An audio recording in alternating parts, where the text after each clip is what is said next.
আজকে আমি ভুসিমাল দোকানে বাজার করতে গিয়েছিলাম। দেখি সেখানে ৩-৪টা মেয়ে দাঁড়িয়ে বাজার করতেছে।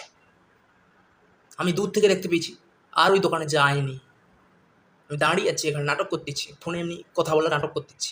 হ্যালো বন্ধু, কী করছিস? খাচ্ছিস, ঘাচ্ছিস, ঘুরছিস, হাঁকছিস, এরকম কথা বলতেছি। এরকম বলতে বলতে বলতে বলতে ভাই প্রায় ১ ঘন্টা কেটে গেল, তারা এখনও বাজার করে যাচ্ছে। আরে আমার এত রাগ উঠছে, মনে হচ্ছে ওই দোকানটাকে বোম দিয়ে উড়িয়ে দিই।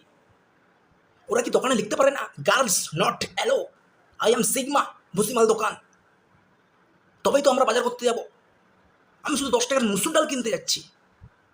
আমি ১০ টাকার মুসুর ডাল কেনার জন্য প্রায় ১ ঘন্টা দাঁড়িয়েছি। কেন? লজ্জা। সারা মেয়েরা দাঁড়িয়ে আছে, না যেন পুলিশ দাঁড়িয়ে আছে, না যেন আমি আসামি, এত দূরে দাঁড়িয়ে আছি।